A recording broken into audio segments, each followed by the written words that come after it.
So you're sitting there, you know, even like a month later, just listening to like EVP stuff. You're like, all right, what we're doing. Here's Squeak. It's like, well, that's Rob. 30 foot squishing in the mud. And it's funny because, like, you know, like especially if you're doing like a whole session where you're trying to be quiet and you have more than one people in there, you know, a couple of different people, and you're just sitting there and you have the headphones on. Of course, you're just listening to see if you hear anything, and you hear that, you're like, well, that broke the concentration completely.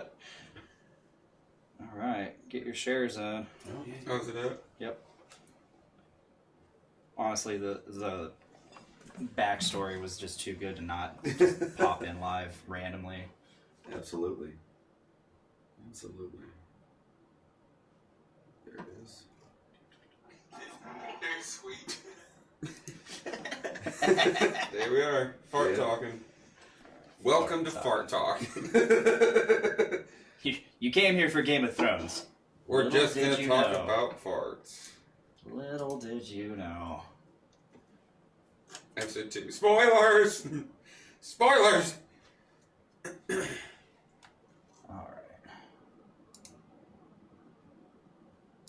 Fart talking. Welcome to Fart Talk. Alright.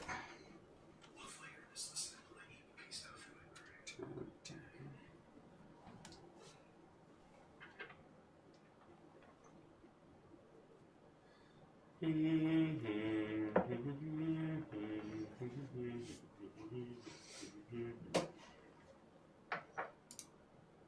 think I'm going to start myself a watch party, boys. Oh, yeah? I'll try to, stay with y'all, but Check. my fans, we're kind of having a thing over here. So far, it's just me, Brandon Stone, and Dick Tyner. Oh, Evan's watching. Evan's in? Evan's in. What's up, Evan? Glad you're here. We're here to talk some Game of Thrones. Are you a Game of Thrones guy, Evan? We'll wait. Here, we'll speak your language. I'm drinking the s'mores from 450 North. Don goes on that Pineapple Express XL. I just noticed that it was an XL. It is. That means it's extra large. Yes. I'm here for the good info, guys. Alright, are we ready to start recording? Yeah. Yep. Alright. Brace yourself. Intro. Also brace yourself. Winter is here.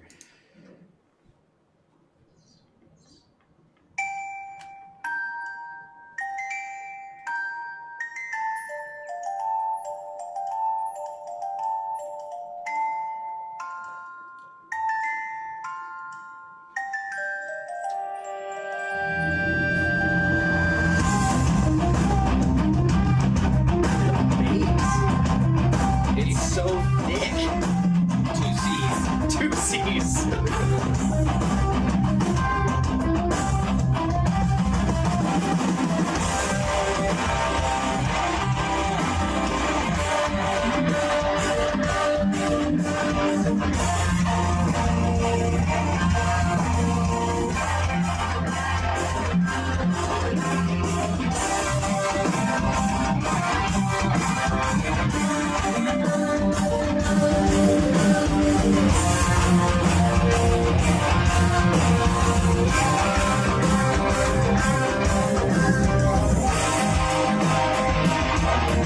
There's my left side mic. Or the game doesn't help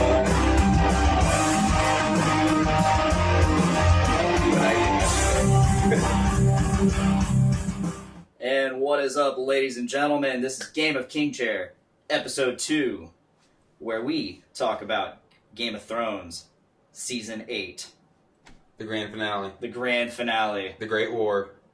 the War for Dawn. It's almost here. Winter is here. Winter is here. And so are you, Brando. I am. The small council has convened. Yeah, we haven't had this since Episode 2 of Podcaster Feed. Yeah. Wow. And in that episode, we reviewed the entirety of Season 7 and a lot of the entire series. Yeah, we kind of gushed. Wow. Yeah. We definitely gushed. When we get going. Yeah, absolutely. Yeah, that was, thinking way back to that, I mean, We did that on my couch. Yeah, right. Like And- that's the only podcast that's been done on my couch.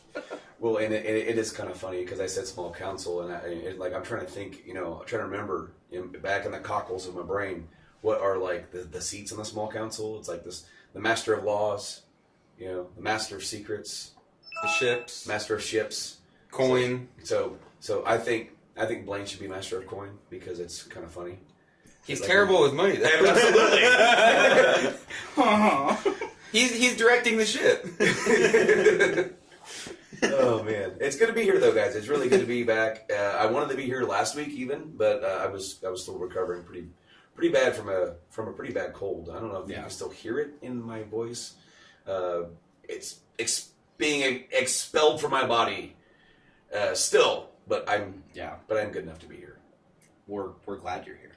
Yeah, I definitely I caught the last. You know what's funny? Like I saw you guys were live. I was doing something. I'm like, I need to tune in. As soon as I click that thing, I hear Nick say, "Well, I think that's about it." Oh man! Okay. Damn it! Missed the whole damn thing. There was quite a bit of, well, Brando said. Well, Brando That's said. what I just told him before we got off work. I was like, sweet, I won't have to like paraphrase and like retell your stories. I and can theories. paraphrase myself. Yeah. Well, I once said this week. Once upon a time. Dude, we've said a lot of stuff this week. Mm-hmm. Like, we're doing this on Thursday this time. Mm-hmm. This is its own episode. It's not an episode of Podcastrophe. And, like, we've had time to mull this over. We've had a lot of time to discuss our theories and gush and talk about who's going to die next episode. Who's Yeah. going to live, who's going to die. There's going to be a lot of death. There's going to be a lot of death. I definitely want to go through the entire list in a safe or not.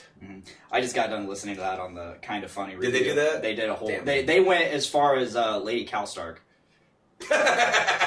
What? Yeah. Lady Karstark, you mean? Karstark, yeah, sorry. Oh. That's even what they I said. didn't even know she was there. When I hear it on the show, I hear Cal Stark. Karstark. Yeah, okay. Costock. Okay. Yeah. I'm silly American. Fucking cultureless swine. Yeah, they even went as far as like naming her off. They even went Ghost. Oh, Yeah. What? And Arya's direwolf. Oh, I yeah. saw- Nymeria? Yeah. A fun question popped up that there's definitely going to be some brand warging. Like, it's definitely going to happen. Mhm. Do you think it's going to happen this time? Do you think that Do you think- this big battle, like, I mean, if we're going to do something crazy like warging to the Night King, I don't think that's going to happen this Yeah. time. But what if he wargs into Viserion? Do you think he's... I don't even know if he's gonna warg. I feel like that was a brand thing, and he's Three-Eyed Raven now. But they've already gone through such lengths to explain to us that he's able to do it. Yeah, true. But And they do kind of leave things off the he table. actually did warg into like a crow or a raven. Yeah, you're At the end right. of last season when he saw the You're right. the dead Okay. Munch West wall. So I he definitely take- does still do it. I take back that stupid statement. No, dude, this episode has been coming for 8 years. And I think it totally went over most people's heads that I've been seeing on the internet, where everyone's like, God, another episode of just talking. I'm like, No. I really like the dragons and the fighting Yeah. and the action. But part of what makes it a good show is the talking. This What- is the goodbye. This What is show have you been watching for the last 8 years? Yeah, no They kidding. want boobs, man. They want boobs, and they want fucking people to get gruesome deaths. There's And only I- like 4 or 5 even actual battles throughout the entire show. Yeah. Most of it's talking, positioning, boobs, and betrayal. and betrayal, and then some Yes. wieners, which we haven't seen any wieners this season. Apparently, we saw a venereal Hodor wiener, and I don't remember that part. I do. I think I remember that. It was a while ago, but he... Yeah, Got it was another dialogue-heavy episode, which, I mean, we're at the end game of Game of Thrones. See how I did that? So I was fine with it, and I think Yeah. that, I mean, the first episode, you're like, okay, we got all the talking out of the way. It's like, now we've done all the talking we could possibly do. The episode ends with, At least in Winterfell. they're there. Yeah, there was no... I'm sure the King's Landing can do a lot more talking. There was no King's Landing. No. And you know what? When they do these big battles, like Battle of the Bastards is a little bit different, but when they did the Battle of Blackwater and when they did the Battle at the Wall against Mance Rayder, that battle was just confined to that episode. They didn't go jumping around; it was just there. Yes. And I really hope this is the same way. Even though we didn't get any Cersei or King's Landing last episode, I don't want that this episode. Definitely. I think there's enough characters to bounce around. Oh, definitely. Certain. Oh, yeah. That they don't need to do that. No, what else do we have to... I mean, what else do we have to wrap up in King's Landing right now? Mm-hmm. We're just... They are waiting for the results of what's about to happen. Exactly. I mean, the most action we got in this episode was Arya. Absolutely. And I mean, not even just Arya and Gendry, but like her fucking throwing the daggers. You know, that was cool. That was cool. And not the action I want. And Gendry, you got it a couple she's scenes later. Creepy. Arya's gotten pretty creepy. But yeah, no, you see Gendry's face like, she did that. What about the dude that's sitting right next to the beam? Right. He's just chilling out, you know, like, crap. Then another, and then another. Yeah, she's not even the sex stuff, because I honestly don't fucking care about that stuff. Yeah. But just the way she's talking to people, I'm like, Arya, like, you're so fucking cold. Like, and I get it, you've all been through some stuff. You know, Tormund's keeping his sense of humor. You know? Yes. Why can't everyone else? Oh man, Tormund was a highlight of this episode. Just Absolutely. plowing into Jon Snow. Alcohol, because no good story starts with milk. Except that one time. Yeah. Oh man. I suckled at it. No, this episode was really cool because this is probably more than likely the last time you're going to see these characters. A lot of them. This is the last time you're going to see these guys in a normal setting. Mm-hmm. Oh, yeah. Like, just being themselves. Because from here on out, it's all going to be fighting for their lives. It's definitely the calm before the storm. Yes. Like, it definitely feels like that. I really like that, you know, like right before it went on air, like, mentioned it, likened it like Mass Effect or something. And I can remember in, like, almost kind of like a Mass Effect 3, right before the end, where you're just walking around and there's this weird kind of like tonal music behind everything, and it's like you're talking to everybody for what seems like the very last time. Because a lot of people assume that they're gonna die. Exactly. Well, and it, like, even though Mass Effect 2 is a suicide mission, this is it. You're on ground zero. You are, you know, surrounded to the brim with enemies. Of course, with this, you know, the dead is coming. And you're just like one by one, like talking and like saying what needs to be said, or how, like in this show, it's like how are you spending those moments? And each character kind of does their own thing. Some of them hang out together, trade stories about killing giants and, you know, drinking what wine is left there. And then also you have like, you know, like what I like with so many characters together, which is so weird for the show, is that you have scenes with certain characters right after you have scenes with other characters. Like, there were 3 scenes with Jaime in a row. Mm-hmm. Like, with the whole trial, and then him with, was it Tyrion? And then him with Brienne. All right in a row. And you got all those. And then almost same with Arya. You had the scene with Arya, and then she sat with the Hound, you know, kind of brings that partnership back into play just for a little bit. And then, of course, you know, her big scene with Gendry, but there's a lot of characters that have that here, saying what needs to be said, or just, and then you see with different people, how are they dealing with this? Like, they're coming, they're going to be here before the dawn, right? So a couple people sitting up there, like the Hound and Beric, right? Sitting there by themselves drinking, and then you have the group within the hall in front of the fireplace drinking and talking and. Either telling great stories, or just sitting in quiet solace. You know, it's this episode had a feel, and I'm really getting irritated. And this has been the same for the past 2 weeks. Like you said, nothing's happened. It's like, well, actually, this is the most. Yeah, a lot has happened. Like, there's a lot of full circle in this episode, and I've been saying this all week. And I can bring it so with starting off with Jaime, full circle with Jaime.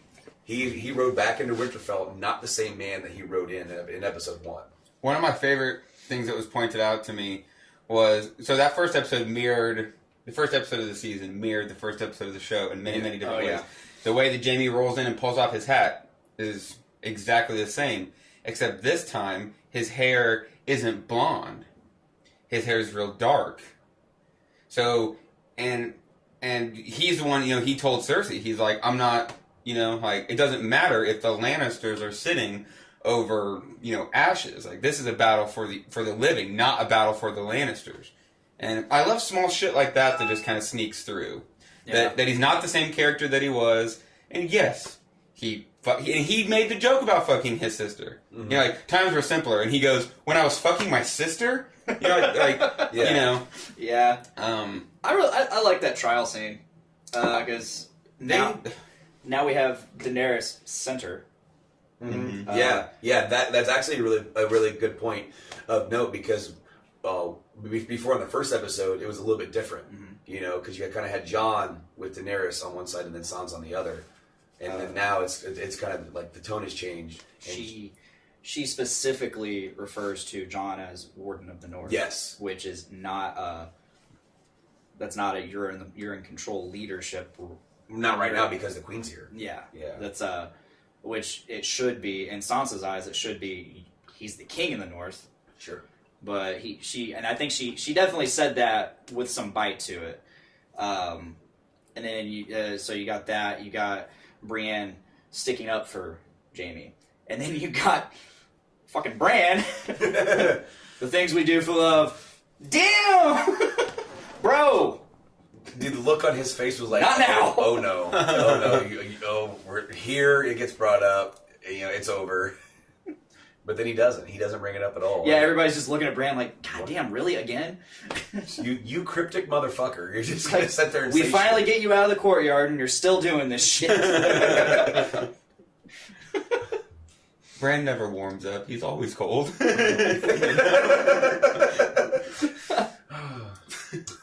So, the trial. Let's get into the trial a little bit, because I wasn't terribly satisfied. I know we have a whole lot of shit to condense. Like, we don't have a whole lot of time. And Jon Snow's, like, body language and just how he says, like, we can use all the men we can get. Yeah. Like, you can tell he's just like, one, I just found out I'm Aegon Targaryen. That's weighing heavy, and I'm sitting next to my aunt. Yeah. The fuck? Do you see that meme that when your aunt gets you a perfect pair of socks for Christmas, and then it's them kissing? Well, and the thing is that, like, maybe even more so to him, it's like he's thinking about the conundrum even more so than the relation, but the conundrum of, like, I just swore fealty to her, and now I am this. This is going to cause problems. And she's the one that is so. She wants it's the line, like, I'm the queen because that is the way that it is. Mm-hmm. And Jon doesn't fucking care about that shit at all. Like, at no point is he saying, like, oh, how am I going to break it that I'm the king? Like, he doesn't want to be the king. He doesn't fucking care. No. So yeah, there's definitely. I mean, Jon's always been really just fucking bad at this thing. Like, he's a great guy, and he's fucking badass. But he just... I mean, he did get himself killed being a good guy. And he's trying to fucking do it again. And, again, like, no one has brought up the whole fact that they're related and fucking... Because no one fucking cares. But, like, the first thing out of Dany's mouth is... Throne. Oh, you're trying to take my throne. It's like, if I'm going to be your husband and you're going to be my wife, then it doesn't fucking matter. We're both in charge anyway. Yeah. But he doesn't care. Yeah, he doesn't care. He just wants to live. And that was my next point, was, like, none of this shit matters. We can use all the men we can get. Dead or coming. None of this matters. Why are we arguing about this? Dead or coming. He is, out of all the kids, even though his true parentage has been revealed, he's one of the kids still. He is the most Ned Stark out of all of them. Yes. Absolutely. And it shows. It showed in Season 7 when the Queen is like, okay, fine. If you'll stay out of this, then he's like, it's fine. He goes, I can't do that. Because Cersei knows for damn sure that Ned is honorable to his death. Yeah. And he sees that, and she sees it in Jon. She's like, he's not going to do anything dishonorable, ever. And he doesn't. I mean, he did kind of break his vows, didn't he? Yeah. Fuck Ygritte. But they told him to. They're like, you go do what you have to do. Hey, I mean... Jon's... Who else is going to find out? what happens behind the wall stays behind the wall. Exactly, right? That's what they say. And then he married her in real life. Yeah. Which is awesome. Yeah, That's is pretty cute. cool. But okay, so there's John, and of course John wants nothing but to get the hell away.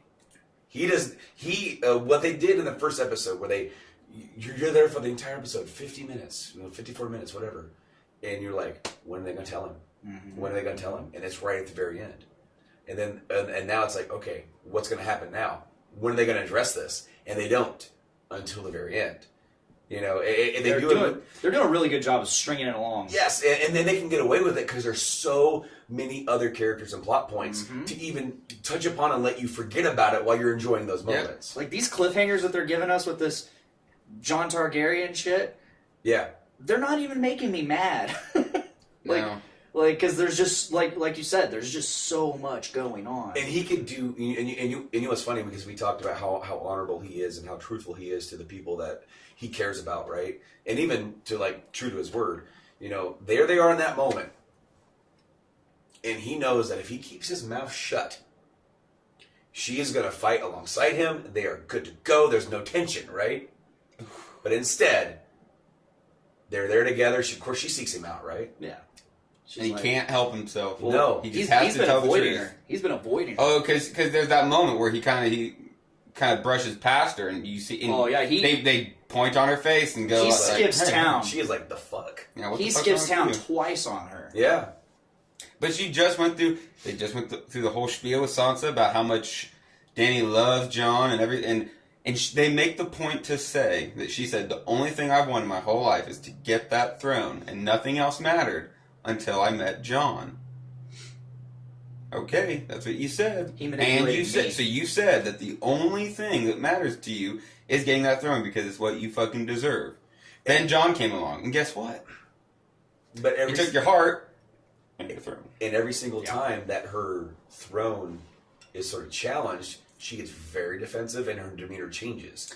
She, for as a lovable character and caring of a character that she is, the moment that she has a mean streak. Yeah, she does. And it's like, and her whole image of her life is twisted in that moment. Like, yeah, you're not actually. This isn't your part. It's challenging for her because is her love for him greater than her love for the restoration or what she's been striving for the last 8 years? I would be surprised and very happy if she let Jon do what he needs to do, didn't make a big deal out of it or whatnot. But I don't think she's gonna. I think we're gonna see. I wouldn't be surprised if we see a Dany turn, a heel turn from Dany. I don't know if it's going to be an abandonment on the battlefield. That would absolutely shock me because a couple people have brought that up. Like, what if Dany just gets her dragon and gets the fuck out when this goes sour? I'm like, oh, I don't see that happening at all. No, if anything, because of the way that they set this episode up, with them dangling that carrot, because there's some people like, what if one of them dies in the episode? I'm like, I think those two characters are relatively safe because they need to settle that, and they're not going to settle that arguing on a battlefield because they're going to be too distracted. It's going to come up in the aftermath when whatever's happened has happened and dust has kind of settled and things have calmed down enough for them to sit there at one, because there's 3 episodes after this, and 2 of them are long ones, just like this one.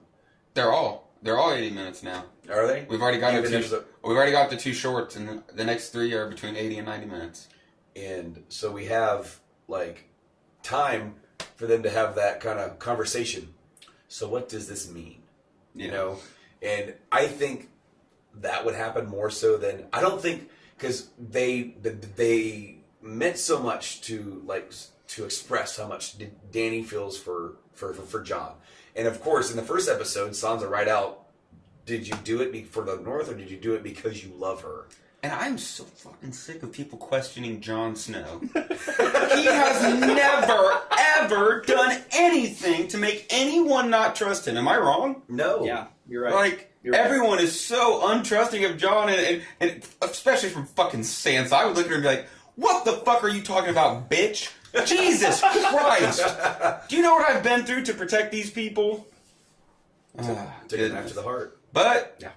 I mean, I don't know. Too, Ollie. I'm totally just devil advocating Danny being Mad Queen, but I don't see that necessarily happening, but it's definitely going to be like a point of contention because obviously with the oncoming threat and we had a lot of cool scenes, and then again I mentioned full circle that we have wonder of like, you know, character arcs kind of came full circle here, and one of those was Brienne. Mm-hmm. she's gone. I have no faith that she. What else is left? I mean, What else do we need? right. What else do we need from Brienne? Is my thing. Like a lot of people are saying, Jamie's gonna die. No, No, he's still got shit. Jamie is. He has to. I think he is going to finish things with Cersei. He has to. That it has to end. Like Cersei and Jamie are gonna see each other again. Yeah. They're gonna. He's not gonna go fucking. He's not gonna die out there. But you know, your Barracks, your Torments, like Barrick's fucking dead. He's Grey he's Worm. definitely dead. Grey Worm. Oh, that was the worst. Talking about going off to a sunny Oh, yeah. vacation afterwards, I'm like, are signing you're your so death dead. You're certificate. so dead. Oh, he's gonna be thinking about this Bro, fucking you're beaches dead. and the sandy Bro. titties, and he's not gonna be able to do it. The whole He Brienne, get that phantom boner. the whole Brienne deal, the scene with Brienne and Jamie after she stood up for him, and then he's going out to talk to her, and I love her reaction. She gets a little like, "What are you doing?" He's like, "What do you mean?" He's like, "It's the longest we've been together without you putting me down." I thought that was very, very forced. I get it, but I don't know what's going on with that scene. Well, I feel like she is feeling like, where are you coming from with this? You came here by yourself, turning your back on the person you love, and you're here, and now you're talking to me. It's like, because every time, even though they've had their journey and they had everything, Jamie always kind of carries himself a certain way around her, even though he's good to her, you know, for the most part. Because the last meeting with the whole Blackfish thing, yeah, there's sort of a arrogant type thing with Jamie. I got to hear him here. I got to do my job, all that kind of stuff. But now we're here, and Jamie's like, "Look, you like throughout everything. It's like I'm here to. I want to fight with you. If I'm here by myself, you know, who else out here is Jamie would want to share that battlefield with? As far as like someone who can trust him to have his back." That's true, right? And it's like, if I'm going to be here and I'm going to fight and pull my weight, I want to do it with you. And you know what? Take charge. Do what you do. Because she has nothing to prove for him. He knows he knows what she is and how badass she is. And I really like that. And then that comes into play later when they're talking about, like, you know, knights and how she's not one. And how she's like, I don't really want that anymore. It's like bullshit. Right. That is the most bullshit statement. That is something that she's always wanted. And And the buck tradition. yes, exactly. There's a big theme of bucking tradition. And I love that because, of course, even with this fantasy realm, women are seen and treated. I mean, they're strong women. Brienne. This whole story is about women empowerment. There's so much. Yes. The main characters that we're dealing with right now. Yeah. Cersei, Dany. You know. Yeah, exactly. Like, there's a bunch of very strong women, and it's Sansa as well. Yes. yeah, absolutely. But Absolutely. But also think about just like in general, just how they're viewed within the society and all that kind of things. Yep. And here's Brienne. She's kind of like this person on like even within you know where she's from and everything. And well, it's not really accepted. So she kind of bucks that. And then Jamie, okay, I'll knight you. And then you get that. And you know, while you said, you know, you thought that scene was forced, I thought the scene with her being knighted, she did such a great job with that scene because you could see like the tears. No, I love that. That scene was great. And like, you know, of course we had all the Tormund talk, and he's trying to pretty much whip his dick out and say, "I'm bigger than Jamie." Yeah, you but know? at the same time, as soon as she stands and then he is like, he is the first one to like cheer her on. You know, like yeah, Jamie, and because Jamie just did it, but you would think he'd be like. And that's such an interesting, like we were talking about the way that the women are viewed. And Tormund, they respect the living shit out of strong women. Yeah. That's why he likes Brienne. Because he's like, oh, this southern girl, she fucking... The big woman. That's Yeah, like the second you know? thing that he says when he gets back. You know, he tackles John and hugs him. He's so glad to see him. Still in. Big woman here. I love it, but Yeah. that's another full circle thing. And of course, it's like after that, of course, it's like, well, she's probably going to die. Yeah. But full circle. Of course, then you have that same sort of feeling with even with Arya and Gendry. It's like I almost want to call my wife the master of ships because she's been shipping that damn thing ever since the beginning. Oh yeah. And then of course it happens, and it's like I have seen so many people being like, "Oh, they're going to end up together." I'm like, I don't see that. No. I think this was maybe because that kind of goes against Arya's whole character demeanor. I don't see her like settling in for anybody. I think she's kind of like a wanderer. After this, Arya's one of the only Starks I can see going down. Like I don't see a reason for Sansa to die. Like if it's like just an overall takeover and everyone's fucking murdered, okay. But Sansa's not going to see battle.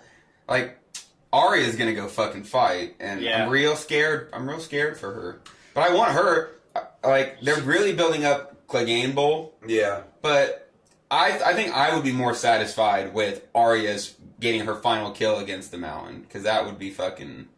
And I don't know why I want that so bad. Just because he's definitely on the list. So Cersei, but it's like, well, it's no one else's other people are going to deal with Cersei. So would you want the Clegane Bowl to happen because Arya decides to go after him, and he's the one that saves her, and then it's like a handicap match. The Hound and Arya against the Mountain. And so, like, we get the Clegane Bowl, and we both win, and then everybody wins. Exactly. We win. I got chills from that. Oh, that'd be badass. Either way, if the Hound and him are fighting, and Arya comes in, or the other way around, oh, that would be so good. So, while we're talking about Arya, and no, we're not going into that. What have you guys noticed that they're Phantom Menacing us? With the staff. She's like, she comes out with the staff, and on the paper, you see something different. It breaks them apart. So, much like the Phantom Menace, the first time you see Maul, like, with his lightsaber, it's just one. And you're like, okay, he's just a regular guy. And then later on, boom, boom, whoa, he's got double lightsaber. I guess you don't see the double till the end, do you? No, you don't. But you do notice that it's really long. It's in the trailer. Longer, yeah. It was in the trailer. But yeah, that's an interesting point, because my head goes, you see it in the trailer. But you don't see the double side till the very end. No, not in the movie. Dude, we could do a whole episode about how much I love that scene. I know you've heard me go into it. Oh, every drunkastrophe. Everyone so far. That is like the shining. Okay, sorry. We're not getting into that right now. But I feel like we're gonna get that because we've only seen Gendry present it to her, and she's like, "Oh fuck yeah, yeah," and it's just a staff though with a fucking dragon glass dagger at the end of it, And I think in the fight it's gonna come down to it. She's kicking some ass with it, and then she's got two of them. She's bust that thing apart, and she's kicking ass with them. Like if we had more time, I know that you said that some people have been bitching about Jaime not having a blade on his hand, and so like dragon glass hand. I was just saying this. So Arya had her scene where she busts in on Gendry, hot and steamy from blacksmithing, and he's like, "Can you make this?" Maybe I can make that. I'm making a bunch of other stuff. She's like, "No, you need to make this." Some fucking pervert pointed out. 10 minutes after she does that and leaves, Jaime's like, "Can you make this?" It's a fucking dragon glass. If we had more time and it was like the next day, because we all saw what happened after he presented the staff to Arya, she pretty much like kind of forced her will on him. Yeah. But she did. She fucking was like, "We're doing this." He's like. Like, can you imagine if Jaime's like, "Hey, I have an idea. How about this?" And he goes, "Look, I just have kind of like some, like, I'm not sure if I want to do this." He's like, "You're a good-looking guy." He's like, "No. I'm a little wary of special requests lately." Exactly. My favorite. I love the dragon glass hand idea. Just bitch slapping them to another plane. I am surprised he hasn't used it as an actual weapon yet. I mean, besides he did a couple times. He's used it to block. I've seen him use it to block, but I've never seen him actually use it offensively. So a dragon glass hand would be badass. That would. Do you need to be pierced with the dragon glass or just with sheer force? 'Cause imagine him just bitch slapping in the ice, just like they shatter and like blow away, like. It just. Well, I was saying if he had a dragon glass like blade for a hand, there wouldn't have to be any technique. If they had a hand, No hand at all. They just no hand at all. It's just a fucking like a fist or a pointer finger. yeah, just a pointer, just a fucking pointer. Just poking the. If it's a blade, you can swing and poke. Yeah, you know? but I mean, there wouldn't have since they just technically have to be like sliced, pierced, whatever. Just swing Finger that thing, poke of doom. swing that thing around wildly. And all of a sudden, Great idea. Like, and now we have Three Stooges, right, and they're right within our Game of Thrones. This is why I shouldn't direct Game of Thrones. This is the shit I think of. So the director of this episode is the same as Hard Home and Battle of the Bastards. Mm-hmm. That's awesome. The one that's coming up, Nutter. Oh yeah. Sorry. Mr. Netter. He's a real nutter. Ha. But you know what? It's awesome that he did direct Battle of the Bastards, and then he's directed these other two that are more like different and just a completely different feel. That shows a lot of like This one, the A Knight of the Seven Realms, the current episode 2, 7 Kingdoms. Seven Kingdoms. Yeah, sorry. It's been directed by someone who's also directed, I think, like 8 or 10 other episodes throughout the Oh series. yeah, So they keep it they're pretty a consistent. veteran. So it's like they're. This season's just gonna be so good. I'm excited. I mean, it's only slightly not Game of Thrones. I'm excited for them to go do the Star Wars stuff next. Yeah. I want to see what they're gonna do. And with that, it was brought up to Kathleen Kennedy, Knights of the Old Republic, and shit like that, and she didn't like dismiss it. So She would be very smart to not dismiss it. dude, that would be great. and you got two. You got Johnson doing his trilogy, and then you got them. A fucking Knights of the Old Republic by the Game of Thrones guys.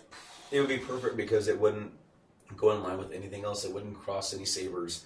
It wouldn't, you're not mucking with anything that happens within this ongoing saga they have. It's completely separate. You can do whatever you want. Yeah. Have complete freedom. Yep. I saw while we're on the subject of Benioff and Weiss doing stuff. I saw a trailer for a new Will Smith movie called Gemini Man, Mm-hmm. and Benioff's involved. Really? He did the screenplay and story and all that, and it's this movie. I don't want to veer too far off Game of Thrones, but it's this movie where Will Smith is basically at odds with a younger version of himself. Like they basically cloned him, and they didn't tell him his main target is himself. Oh fuck. Okay. That's and then weird. like they're slowly finding like he knew my every move before I do it. Like they both are saying this to like their like immediate superiors or whoever's around, and then they I guess find out. I have actually saw the trailer and kept scrolling. I'm gonna have to. I shared it yesterday. I think. I know. I just didn't watch it. I didn't Watch it. It now actually I looks want pretty cool because they de-aged Will Smith. There you go. That's de-aging everybody. We have the technology now. We do. now. All right. Back. Yeah. Let's get back. Back to it. Where exactly were we at? What else? We're jumping around. Yeah, a little bit, but that's okay. We cocaine bowled. That's what we just did. What else technically is going on? Oh, this is a point. Jumping back to the first episode that we didn't realize we didn't talk about. We did a lot of gushing last week. So when they're sitting there and they're doing the whole like when Danny and Sansa and John they're first talking and Bran goes, "Hey, we got other things to focus on," and he says he's got one of your dragons. Yeah. He's got one of your dragons. They're Dan through didn't the know wall. They're on their way. Yeah. No. Shut up. And how did she react? Didn't. Ball dropped. Well, here's the thing. Ball dropped down. You Ball saw the drop. look on her face. She was like, "What?" But it didn't look like he's got one of your dragons. Whoa, what? My kid? What? Maybe she just thought like he killed one of them. Well, he said he's one of them now. Yeah. Did he actually say He that? did. He said he has one of your dragons. He's one of them now. Yeah. No, you're right. Yeah, there wasn't a huge reaction, especially for how much he says that they're her children. Yeah. Weird ball drop. But yeah, that's the only thing I wanted to point out, because one of my favorite guys, I'll give him a shout out, Preston Jacobs. He does some of the best analysis for Game of Thrones. He gloats that he's read the books 4 or 5 times through, and he does comparison videos where, like, he does a series called What You Missed, and goes through every single episode and compares what's happening to what happens in the books. He's a fantastic guy, and he points out all sorts of crazy shit. Awesome. And he pointed that out to me. He pointed out, she just found out that one of her babies is now a fucking zombie, and she didn't do anything. She didn't react at all. There's actually a scene that got cut, from what I understand, on last week's episode after the big dragon ride, like between the two, and they're kind of racing in a kind of a way, and then they end up landing near one of like a hunting land, like where John used to hunt when he was a kid. And then he says the line, "Well, you've completely ruined horses for me." And then they're walking, and then it cuts. Since I've read this, I watched that pretty closely, and it cuts pretty bad. Where it's actually one of the most least professional cuts I've ever seen. Like in the show. Why did you do that? Well, and it's because he slipped. Oh. He slipped. But right before he slipped, he said the line, "It's like he knew exactly where I wanted to go." Mm-hmm. And that is something that people are like, that is actually a pretty cool line to have in, because that includes, like, he didn't tell Rhaegal, is that his name? Rhaegal. The one named after his father. Rhaegar. So he didn't tell him where to go. He didn't guide him. As if you saw, he's kind of holding on for dear life. He's sort of like, I still love that interaction of her telling, yeah, where do I grab? Wherever you can. Yeah. What if I die? It was nice knowing you. I've enjoyed your company. Yeah. So anyway, he says that, and then somebody pointed out that I read somewhere that it's like, it explains why Drogon came to her when she got attacked by the Sons of the Harpy. It's like, all of a sudden he's here to save her. Like there's some sort of mental link. Yeah. Oh yeah, that makes total sense. And it's like, you know what? That's awesome, and I wish they wouldn't have cut it out. I wish they could have done another take.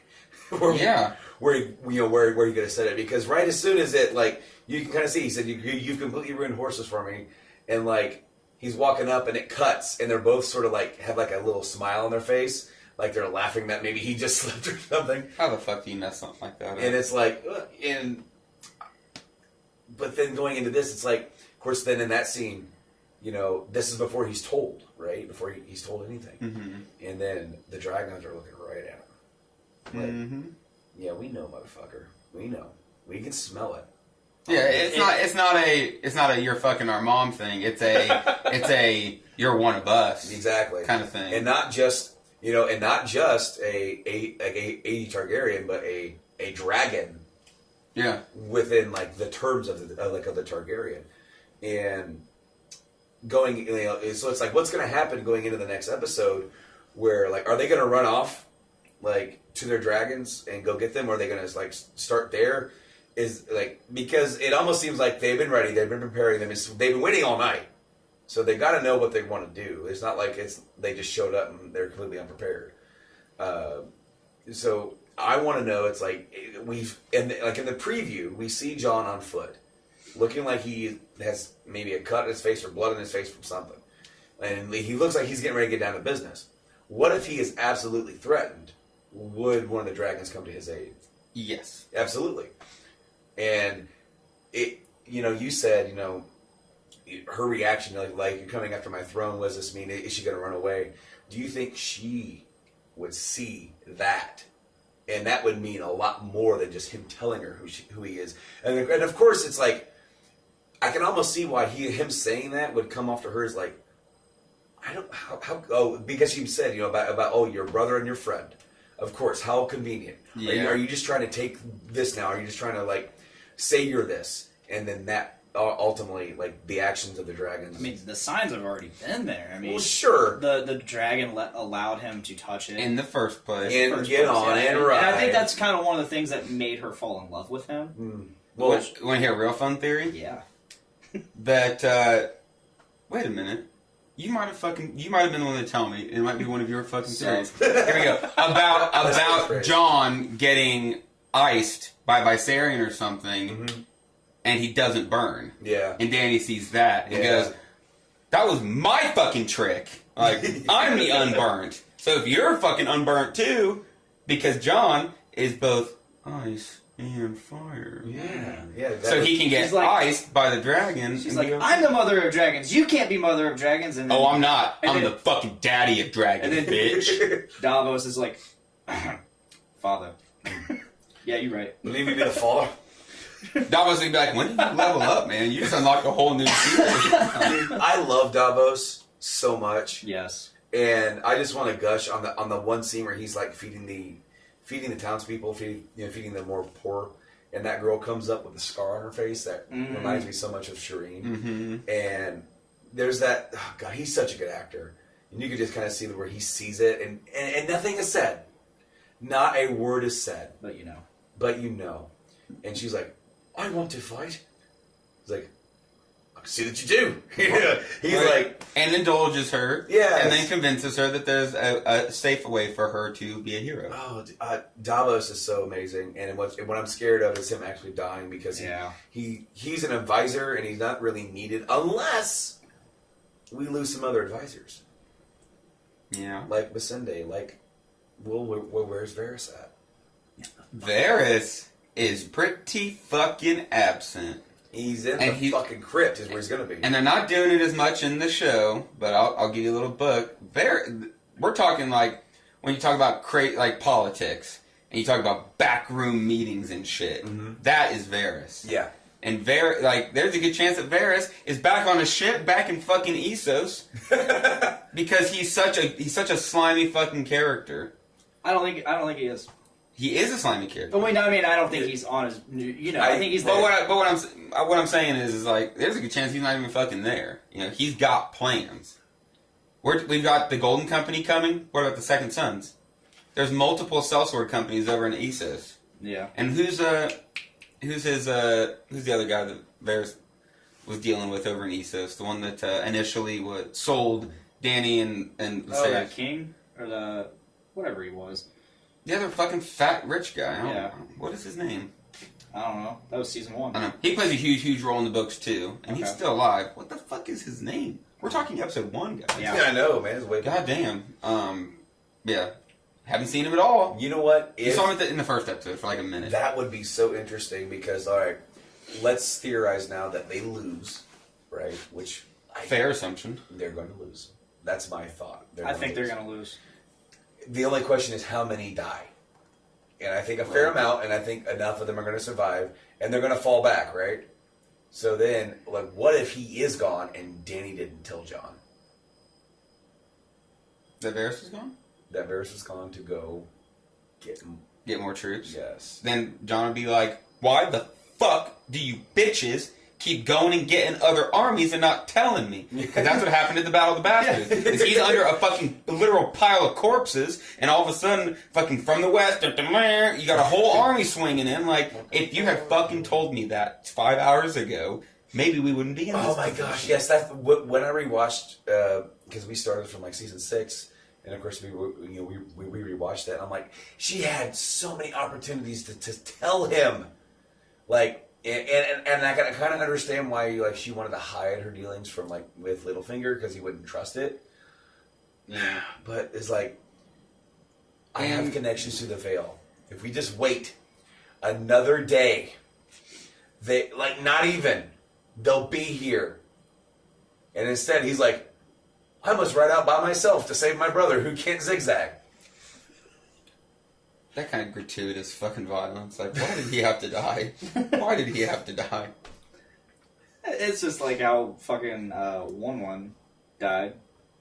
Like 1-1 dying is integral to the story, though. it is, but the way they did, like, it was completely unnecessary vulgarity. Oh, right. Like, it's just, you know, you can clearly see he's in his death throes, but to just Unnecessary. really, You got another he beverage? was gonna die. What's up? You got another beverage? I do. I'm ready for another beverage. How are we doing on time? We're at 46 minutes. Sweet. I feel like we still got all sorts of fun stuff to talk about. We have tons of stuff to talk about. What do you want? I don't care. Anything really. I'll give you a 420 juice because I'm actually not a big fan. No. What do you say we save that King of the North for the last episode. Oh yeah, and I've got a couple. Like the last batch of Omagong, they did 3 different releases. I've not done any of those yet. So there's, I think, Queen of Dragons, Queen of the Seven Kingdoms. I don't like Queen of Dragons. No, is that the red one or the gold one? I don't remember. Whichever one was the sour blonde ale. That the blonde. Yeah. Okay. I get it. Yeah. Sour blonde. I get it too. She is pretty sour. Holy shit, we have one of my She is. teachers from high school in here. Oh, how's it going? She's What? like Cersei's just far like. You used to be able to empathize. She's far beyond empathizing Oh, now. no, completely. Like with her kids and stuff, and I guess it's like, oh, all my kids are fucking dead. I'm already pretty fucking evil, so I'm just gonna ride this shit out. Yeah. But So, one big moment of the show was the song, Jenny's song, Jenny of Old Stones. and Dive in. yeah. So I read something yesterday to where this song choice could be very, poignant for what's could happen potentially, because the song was written by one Rhaegar Targaryen. I forgot about that. And this song, and forgive me because I am going to butcher and I'm going to forget because I came here completely unprepared as far as having stuff to look at. You know what's funny? Same. We did the prequel episode with John, Yeah. and he brought all of his notes. He wrote notes for the podcast. You know what? I thought about it last Didn't night. use any of them. Didn't use any. Okay, so I actually thought about writing down like in a notepad Mhm. everything, and then of course last night's podcast happened, which was a fucking clusterfuck of all fucks. But Shout out Game Addicts yeah, Podcast. podcast, yeah, it's my podcast. It was fucking Yeet. yeah. If you've ever experienced something called podcaster's luck. Yes. Yes, I Yeah, have. we've all experienced it. As in, like anything that it's almost like Murphy's Law of podcast. Anything that could go wrong can will go wrong. go, and it was a complete clusterfuck. But episode's up, it's good. Anyway, guys. So the whole song it details the story of 2 Targaryens, and one of them has a claim to is like the next in line, but he's kind of in love with somebody, and I believe that somebody is Jenny potentially.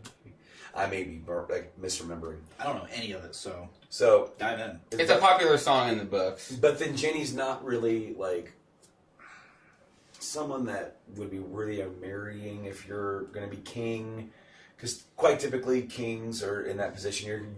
You're going to marry for political gain of some sort. You're going to marry, do allegiances just to carry forth, just like they do. Yeah. And this person had a choice. Well, I can take the throne, but if I did that, I would not be able to be with Jenny. And he chooses Jenny. And so then was like his brother or such takes the throne, and he's trying to bring the dragons back from the dead. Or not back from the dead, I'm sorry, from extinction. And accidentally kills himself, his brother, and something else, and whether or not, in Summerall, in fire or whatever. So obviously they weren't dragons, of course. But that leads up to the Mad King taking the throne. So the person who you least expect then, who is not necessarily the next in line, but he ends up taking the throne, and it kind of leads to that. So people are wondering, and kind of was the song choice deliberate? As in a hint of, we have in this episode, because the song ends right on Jon and Dany, and these are the 2 characters that are in line for the throne. Is someone going to get this throne that we're not expecting? I think that they're. No one's probably going to agree. I think they're good enough writers that I think what you're alluding to is correct. That it is a hint. 'Cause there's just so much shit. Like these guys fucking suck. Like, no, they don't. They're smart. They're smart guys. They convinced a dude who, and people have been trying to buy the rights to Game of Thrones for a very, very, very fucking long time. Mm-hmm. So the author who wrote the fucking books made sure that these guys knew what they were talking about. And we've seen these hints, We're talking about 2 episodes, pretty much 2 hours worth of tying up loose ends. Yeah, I think that's a great possibility that the song choice is supposed to make you think about what's going on. And of course, okay, so these are the two characters that have the most claim to the throne, you know. Obviously, Jon is now number one, you know. But then it's like, all right, so if the song choice is there to make you think, and is like, does that mean that more bad luck is in line for the Targaryen line, and that what we could end up, and of course they've also already said, not not necessarily Benioff and Weiss, but people in the show, you know, you're not gonna like this ending. No, They're like a lot of people, they did not like this ending. But then again, what show have you been watching for 8 years, or books have you been reading where things work out the way you want them to? They don't. So therefore, this entire story, there's this the legend of the prince that was promised, the myth, here he is. His role is to get us to a certain point, or what, you know.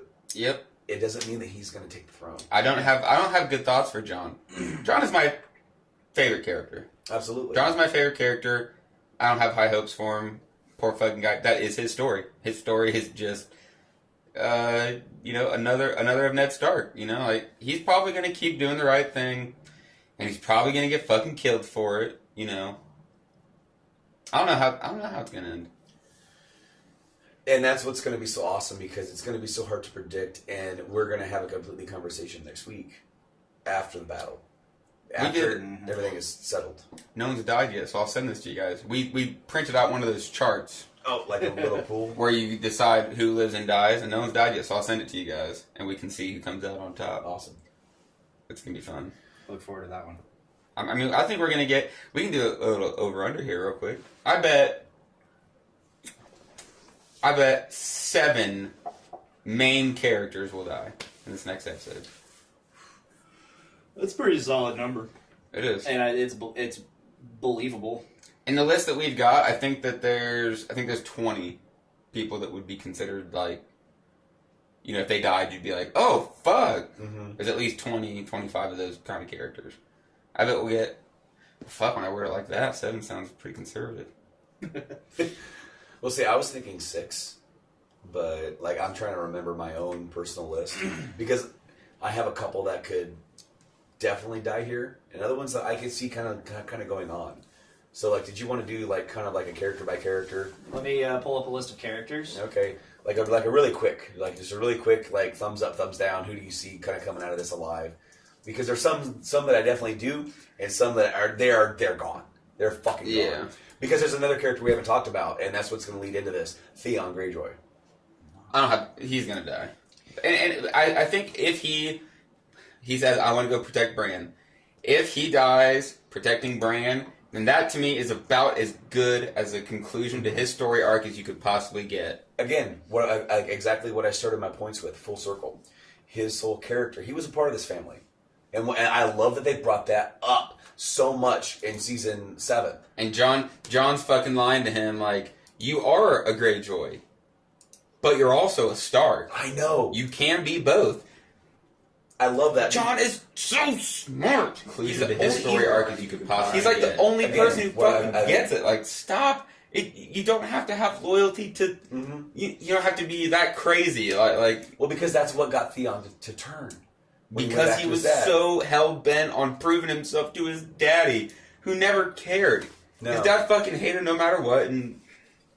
I hope Euron dies. Oh, absolutely. He's a great bad guy. He's gonna fucking die. He's such a shithead. I love watching him on screen because he has such charisma. He's great. He's a great actor, and he does a really good job. From the guy that's in the book, the way that he's playing him, mm-hmm. He's fucking killing it. But think about, Theon's journey, him turning on Robb, him going to Winterfell, taking Winterfell when it's being basically oversaw by a crippled boy, and and then of course him burning his entire journey, and then him losing, essentially you can almost see a mirror in a way of what happens with Jaime. Jaime becomes humbled when he loses his hand and becomes less of what he used to be. That happens with Theon too. His weapon was his dick. He lost that. Yep. He became humbled. Wow. He became really humbled and completely different. And then he kind of came out of the ashes a little bit. and then Yara slapped him in the face or headbutted him. Yeah. After he finally, and again with John, he's like, he has my sister. What are you doing here then? Yeah. Good. Go. And then when he gets her, she's like, you want to go fight for the Starks? And then he doesn't say it, and she's just like, I love it. Go. Right. Do it. Go. And that's and him coming back to Winterfell, to the place that he once took, to the family he once betrayed, because the one right deed of saving Sansa to himself is not enough. Right. No, he betrayed the whole fucking family. He betrayed in name the guy that took him as pretty much a war trophy, but as a ward, but did not treat him any differently. Nope. Ned Stark was such a good man that he did not treat Theon like he was any different than one of his own sons. And you know what? And then that's funny because when I first started watching the show, I kept getting confused and thinking like, when you hear how many children they have, I'm like, oh no, there's Theon, and someone's like, no, he's a Greyjoy. Oh, you're right, crap, dude. That's just because of how well, and that was kind of brought forward in, Ned treating him like his own. And that's a lot. That shows a lot for Ned, because then he kind of did the same for Jon as well, just to keep him safe, of course. But then, of course, Catelyn treated them differently. The whole family, just in name and bastard, that kind of had that ring to it. But Ned that is holding it close to the fucking chest. He would rather have his wife hate him. He'd rather have his wife hate him than to put Jon in danger. Because he never told Catelyn what was going on. Nope. He would rather tell her, I slept with another woman and had a kid, than tell her the truth. Can you not believe, though, for 1 second, that Robert knew that Ned had a bastard, right? Mm-hmm. So think about them in a pub on one of the down nights of the war, and of course Robert is a glutton. I don't think that's any different from when he was younger and fit and a badass. He's a glutton. He's betrothed to Lyanna. He's fighting a war for Lyanna.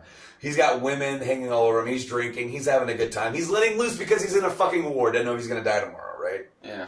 All right. He's confident, but of course you're in a war. And then of course there's Ned over there buying. He probably having an ale or two, and then he's like, hey, go. He's like, I can't, Catelyn. He's like, you fucking die tomorrow, Ned. Come on. And he didn't want Catelyn.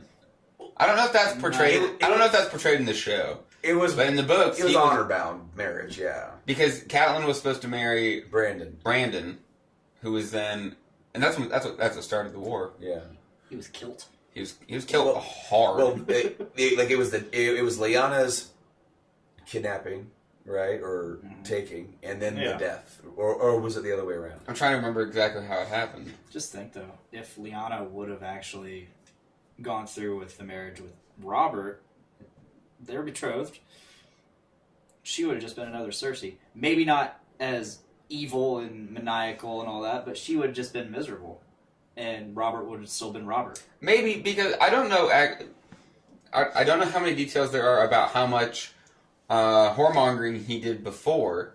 Because an interesting theory is that because of what happened with Lyanna, because he still talked, because Cersei bitched him. He talked about Lyanna for years. So he loved Lyanna, couldn't have Lyanna, and then he's like, I don't fucking love Cersei. I don't fucking care about Cersei. Sleeping with them, but I can also see him enjoying the company. Absolutely. Them drinking, having a good time, and then you have Ned's tired and he tries to get Ned laid or whatever, and then he goes up with a girl. They don't do anything.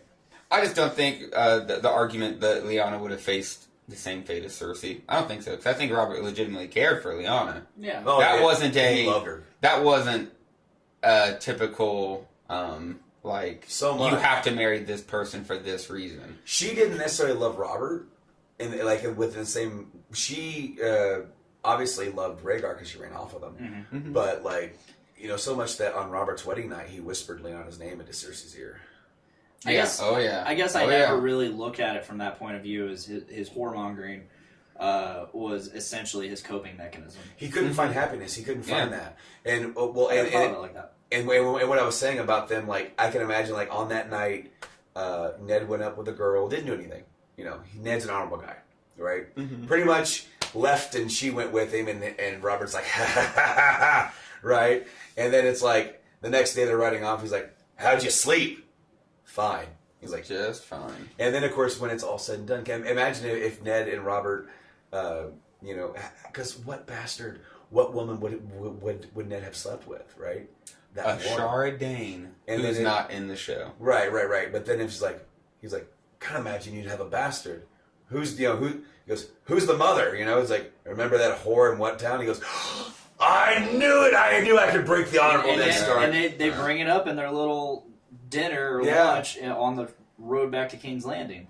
He's like, I can just see him like slapping him on the back, going, "I knew I could break your fucking honor, you little bastard." I can. Their relationship is such like that I could see that portrayal happening, but like, Because Robert would have just fucking burnt down the whole fucking all 7 kingdoms if he'd ever had an inkling of the truth. oh, absolutely.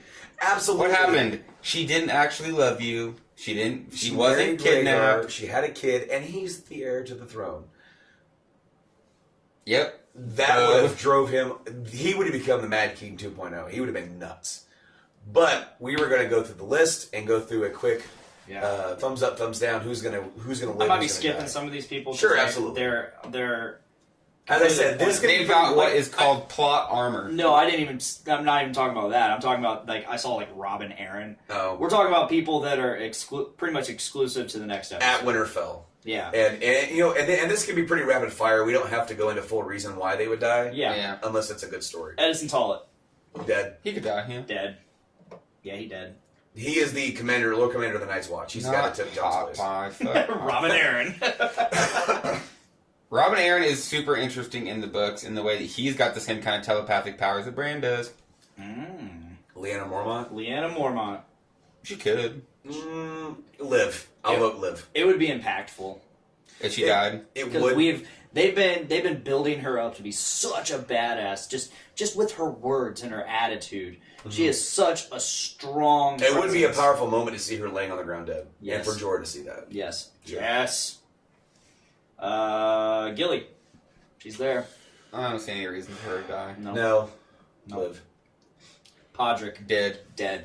Really dead. We're never gonna find out what he did to those girls. Kind of funny podcast reviewed, and they said Podrick dies, but his dick stays alive for another 3 episodes. And His dick becomes the 3-eyed raven. or the one-eyed. One-eyed raven. Yeah, I think his death is really dependent on Brienne's death. Yes. I kind of maybe I'm being too sensical with that but then again it's like they've led you to believe that her character arc is done so she could die. Maybe it's like he dies and she lives, and that's sort of like I the think tragedy of the that's show. what's gonna happen. Mm. So, you know what? I'll say live. So 2 dead, 1 left for him. Yeah, he's dead. He's He's dead. fucking dead. I think he's I dead. think. Yeah, we'll get there. Read Beric Dondarrion. Dead. Yeah, he's gonna Fucking die. As dead. fuck. His, Doing exactly what he wanted to do. He He's- wants to he's- die in the battle for the dawn. He's gotten where he wants to be. Mhm. The story has taken him where he needs to be. So yeah, he's dead.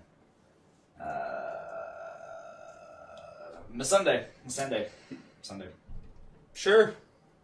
She alive. doesn't need to. She's not going to be seeing combat, but She's alive. I don't think her and Grey Worm will die. So that's my vote. Is one of them will live and one of them will die. Well, guess what? Guess who's next? Grey Worm. He is dead.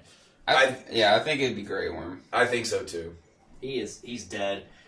He sealed his fate when he straight up said, I'll take you. We'll go to those beaches. I'll protect you." We're going to the Bahamas after this. Yeah. Gendry. I could see him dying. I can see him living. I can see him being one, like among the survivors. I can see it going both ways because once again, I've seen it. I've seen the memes. It's like, let's join our houses. Start He could be Baratheon. I think that the gender could be a point of because he's fucking Robert's kid, so he could be used as a plot point, an argument, and like to say like we don't need to worry about who's the fucking king. I could be the fucking king. My dad fucking usurped your dad. So I'm the one who gets the fucking throne. Or you get the throne. Or you, it doesn't matter. He could, because Gendry doesn't strike me as the guy who would argue. Oprah's giving away thrones. Right, he'd just be You like, get a throne. You get a throne. right, Yeah. right. I think he could be used as a plot point to argue against worrying about it. Like, think- well, who fucking cares? Yeah. We need to just get this job done. I think he can live or die. I think if he dies, then Arya's pregnant. That'd be Ouch. weird. I don't see where that would go. If he but- dies, I think if he doesn't die, then she's cool. I just want to see what point an Arya pregnancy would.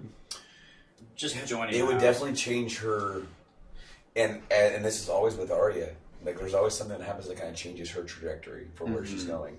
And her being pregnant and him dying, like, she's been lived her life to this point, and it's like, wow, now it's different. Arya strikes me as the character who could be, because I bet we'll have at least a character or two who sees the madness of what's going on and dips. And Arya strikes me as the person who could say, like, my whole fucking life has just fucking sucked. I've been running and fighting. I'm just getting the fuck out of here. I can see Arya being that person. So we got Tormund Dead. dead. Absolutely. He goes down taking a blow for Brienne, or at least saving her from danger, and then her letting her fall back, and then he goes down in a blaze of fucking glory. I can definitely see the blaze of glory, for sure. Did you say Blaze of Glory? Blaze of glory. I'm just being stupid. Blaze of Glory was a really bad movie. Blade. You said blades. Okay. Yeah, it was really stupid. If you can dream it, you can do it. Yeah. The Hound. No. No. He No. lives. All right. Ooh. There's a character we have not talked about. Or She's coming back, She and I think will she's be. gonna play a role. But I don't think she'll be there until after this episode. Yeah, she's not gonna be there for this. Yeah. And I think her and Varys are going to die together You think so? in some So, way or another. so then, therefore, Jorah? Jorah. Ooh. I could see Jorah dying. Jorah, I can see Jorah going down to save Daenerys. Yep. Like, Yeah. there's the whole scene where Jon is in the Godswoods, right? Who else is going to be in the Godswoods? Bran. Who else is coming for Bran? Night King. Who's going to be with Jon? Daenerys. Who's going to be there to take a javelin to the fucking heart? Jorah. Yeah. Varys. And well, just He's like not you there. said, I mean, He's not there. He's gone. He's fine. he's doing what he does. I think he'll live for now. Varys is fine. Davos. I don't want him to. I want him to live, but there's a good chance he could die. I don't want him to, but then everything's going to go to hell in a handbasket, and he could end up dying. Yep. Samwell. Live. He's fine. He's fine. Wanna know why? Because he's writing the whole thing. Sam's telling the story. Yep. Sam ain't dying. Theon. Bye. Dead. He's dead. Goodbye, Felicia. He's dead. Brienne. I'm going with dead. I'm going with live. Her arc is done as fuck. She's gonna live. That's like your opinion, man. She's gonna live. Oh, see, I can see it going both ways, too, though. Because I can see her dying and then Podrick picking up Oathbreaker. Ooh. Or Oathkeeper, I'm sorry. Yeah. But I could also see Podrick dying and then her seeing it and just being like devastated and, like, and then Running into a suicide And she- kind of mission. then she She goes sees ham. him dying, and then, yeah, And then then she just goes ham. And then Tormund. I mean, anyway. Jamie Lannister, Live. Bran Stark, lives. dead. No, I think he lives. If Theon dies, Bran dies. no. I I think think that's If gonna it Jon be. comes down to the nitty gritty, the I- brand is gonna warg into that fucking Night King. It's gonna happen. No, I'm not saying that won't happen, but I'm saying Bran dies last 20 minutes of the episode, It's bold. I don't think so. and But that's gonna be the fall of Winterfell. Mhm. Winter will fell. Winter Rise. Yeah, no, whatever. And then they're gonna flee. They're gonna be forced to flee. This isn't the end of the dead. They showed us too much. They showed us too much of Bran's power. We're gonna see. Oh, he's definitely gonna do something. His death is going to mean something. We're For gonna sure. see some time traveling, warg, some kind of warging. He's going to do something absolutely wild that totally changes the game, and my poor little brain can't think of what it's gonna be. Is he gonna hold the door again? I think he'll live. Arya, Live. live. Sansa, Yeah. she's in the crypts. I think the crypts are gonna live. There was that scene of Arya running through the crypts, Mm-hmm. as though she's running, perhaps to tell them that it's all going to shit. Yeah. Yeah. Tyrion Lannister. Live. He's gonna live. Yeah. Yeah. I got my own theory about how he ends up. Daenerys. Live. Yeah. Yeah. Daenerys, Jon, they're gonna live. Yep. That's the list. Yep. That's the list of all of the living people in Lannister and And Lannister fell. Lannisterville. So, call Lannister. Thanks. Yeah. This That was a fun little exercise. Oh man, this next episode, I'm Pretty not ready. wild. I'm not ready for it. Like emotionally, I don't think I am. It's gonna be, you know. So they said that one of these episodes is gonna be the longest running Single shot, or like not so much single shot, but the single, like longest on-screen battle. Yeah. With all these characters, you can be bouncing back and forth with different parts of the battle. So, Yeah. is this it? Because this is now the longest episode of I mean, the what season. else would it be? There might be some battle with whoever in the Lannisters, but I think this is it. is the fight that we've been hearing about. This is going to be Absolutely. the big fucking knockout fight. I hope so. So there was this little scene that kind of got brushed over and left to the wayside, but you see Bran and Tyrion, Him sitting down with him and but You've had quite a journey. It's a long one. I've got time. it's like we're stuck in a castle and with middle of Winter nowhere to go. yeah, and, Did and then it cuts to something else. so that way, if Bran does die, then he end up telling Tyrion in that amount of time enough information to carry that information forward. I mean, it's an interesting thought. I feel like they went out of their way this episode to paint Tyrion as some kind of strategic genius, and all he's really done is fuck things up. Well, here lately, but then in the moment, and I brought this up earlier this week because when you have the battle at the Blackwater, Brilliant, sure. yeah, Great. But like in the moment when things are down and count, you know, and it counts, when it's like time to think on your feet and make decisions, he's good at that. Yep. Everything that he's failed at so far is like planning ahead, doing that kind of stuff. It's He's like, trying to play the game and stuff. That's Yeah. weird. That's weird. He's not as good at playing the game as he is about we need to being get more out- of a general. Yeah. Like, he's definitely. Exactly.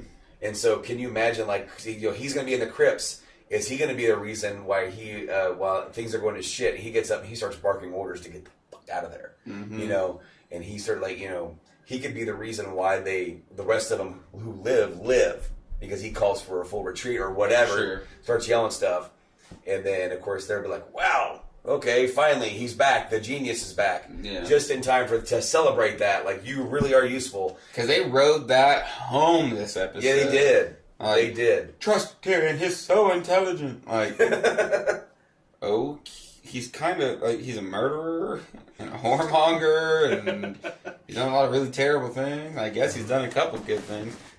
I love him as a character, Yeah. but Yeah, man. I think he's going to get that because then I have my own theory about what's going to happen right after that. He's going to be appreciated so much, and then we still have that issue with Braun getting the crossbow. do you think he's gonna do it? I think he'll kill Tyrion. You think? I think so because he's not.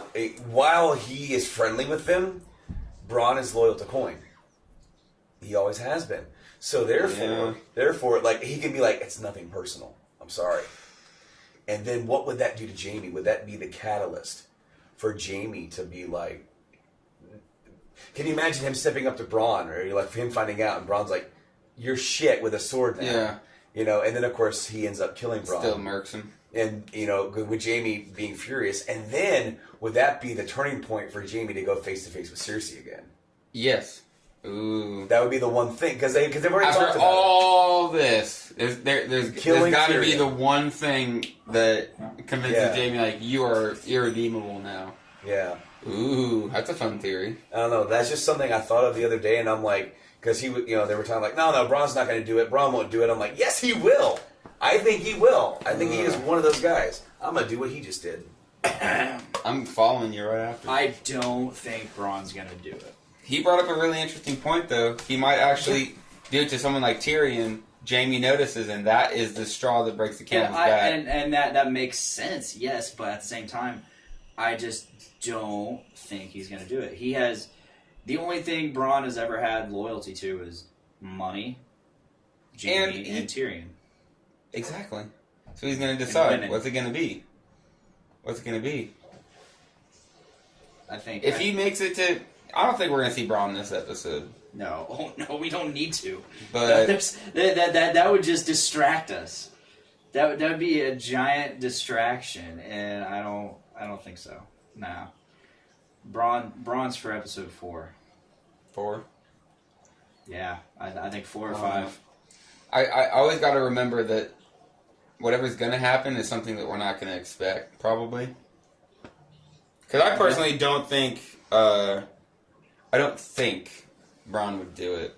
But there's plenty of arguments that are like, no, dog, he totally would. Totally No, would. I really, I mean, maybe it's just wishful. God damn, what the hell just happened? My beer exploded from the, like, I was just pouring it in the glass and just. Like, I'm smashing through these, man. I smashed through the Pineapple Express. Like, damn, that was fast and smooth. I'm taking my time with the silver nuggets. No, that's a big boy. No, I maybe it's just wishful thinking, and I'm just heading the fucking clouds. But I don't think Braun would do it. Me neither. I don't think he would do that for Cersei for any amount of gold. I think he would more likely just say, yeah, I'll do it, take the gold, and fucking. Because he could also then just tell them. Braun could just tell Tyrion or Jaime, like, your sister wanted me to come down here and murder you guys. With this. Yeah, and that would be something. Recognize this. And that could also prove to be the point that makes them go, like, all right, maybe we should send someone down to King's Landing to deal with this stupid bitch. But I don't think the show is like necessarily like ever been designed to give you that kind of satisfaction or give you that good of a good I mean, guy. don't get me wrong. We've had a lot of amazing, like, fuck yeah, that's what I've always wanted moments for like the last 2 seasons. And then how many times like going all the way back to the death of Ned. Yeah, I mean, yeah. boom, you thinking, okay, he is now. Here's Ned Stark saying, yes, I plotted, I did this, I'm doing this to save, saving his family. I'll take the black, blah, blah, blah. Because he knows Robb will become Lord of Winterfell, right? Mm-hmm. Okay, no, you're dead. Shit! Oh, we were not accounting for Joffrey. You're right. Joffrey, fucking wild card. This is the same show that gave us the Red Wedding. Yeah, yeah. So do not even think for a second that Tyrion is safe. Motherfucker could die. At the end of episode 4, he could be like, you know what? The thing is, wasn't so bad. I think I've told you. Like it was this week's episode of Podcastrophe. I straight up said like all these theories and like speculation of like who's gonna die and all of these things. I'm not just talking Game of Thrones. I'm talking Avengers Endgame. I'm talking Star Wars Rise of Skywalker. As much as I would love to theorize and speculate and what's gonna happen, like.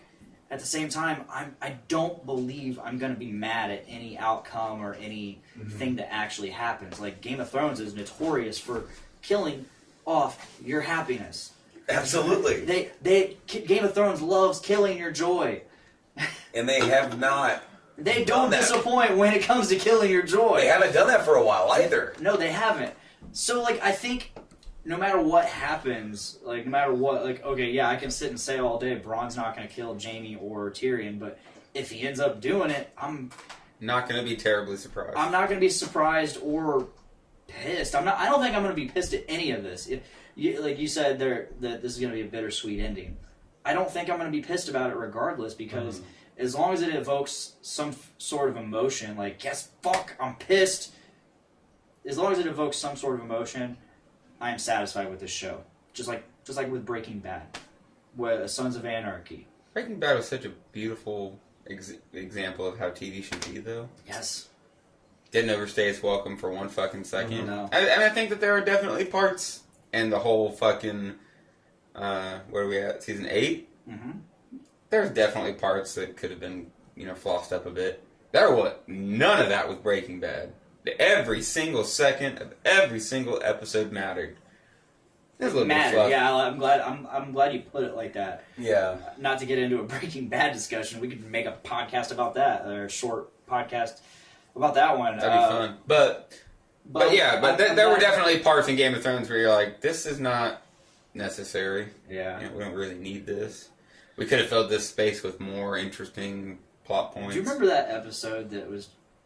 It was just an episode. I can't remember what happened in the episode, but at the very end of the episode, they outroed it with like flogging Molly or Dropkick Murphy or something like that. It was just like it was just so out of left field. Like you're used to like the hard cut stop, and then it hard cut stops, but you hear fucking punk rock Irish music. Yeah, I remember that. It's like, what? Wait. That's almost like that Breaking Bad episode that starts with the whole Heisenberg music video.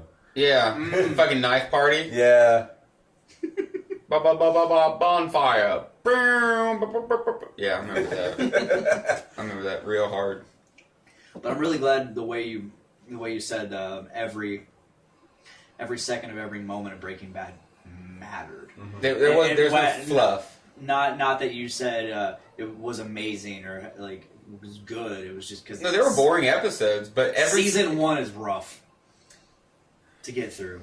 It's got some high points, but it's the beginning. Comparatively. Absolutely. Well, it's just it's a build-up. It's a build-up. It's so hard to get people into Breaking Bad because they have to get through the first season, which was affected by the writer's strike. You got to remember that too. Sure. But people want immediate satisfaction all the time, and first season's not bad.